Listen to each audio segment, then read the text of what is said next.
તો આ તરફ વડોદરા નેશનલ હાઈવે 48 પર ગમખ્વાર અકસ્માત સર્જાયો। અકસ્માતમાં બસમાં બેઠેલા 10 લોકો ઈજાગ્રસ્ત બન્યા। બેના મોત નિપજ્યા। કરજણ ધાવડ ચોકડી બ્રિજ પર ટ્રાવેલ્સ અને ટ્રક વચ્ચે અકસ્માત થયો હતો। ઔરંગાબાદથી અમદાવાદ જતી બસ સાઈડમાં ઉભેલા ટ્રકની સાથે અથડાઈ। કરજણ પોલીસે ઘટના સ્થળે પહોંચીને વધુ તપાસ હાથ ધરી। કરજણ ધાવડ ચોકડી પાસે અકસ્માતની ઘટના સામે આવી। ટ્રાવેલ્સ અને ટ્રકની વચ્ચે અકસ્માત થયો।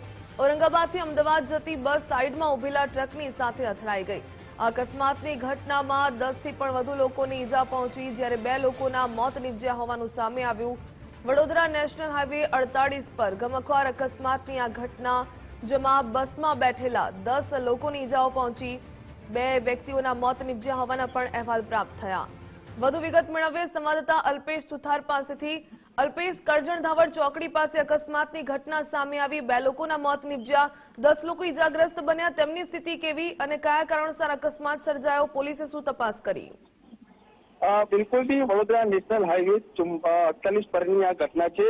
કરજણની જે ધાવડ ચોકડી આવેલી છે કે તેની પાસે એક ટ્રક છે તે ઉભી રહી હતી અને અચાનક જ જે પાછળથી ખાનગી ટ્રાવેલ્સ આવી રહી હતી તે ધડાકાભેર અથડાઈ હતી। જોકે અકસ્માત એટલો ગંભીર હતો કે અકસ્માતની અંદર 2 જેટલા લોકો છે તેમના મોત નીપજ્યા હતા।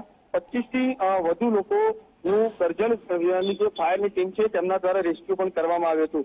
10 જેટલા લોકો છે કે તેઓને સામાન્ય ઈજાઓ પહોંચી હતી અને સારવાર અર્થે ખાનગી હોસ્પિટલ છે કે તેમાં ખસેડવામાં આવ્યા હતા।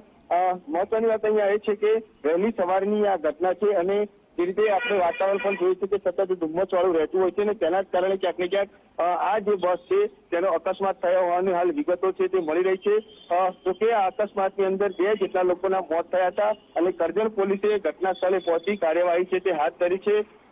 જે મૃતક લોકો છે કે તેઓને પણ પીએમ માટે હોસ્પિટલમાં ખસેડવામાં આવ્યા છે અને 10 લોકો કે જેઓને સામાન્ય ઈજા પહોંચી હતી તેઓની હાલ સારવાર ચાલી રહી છે।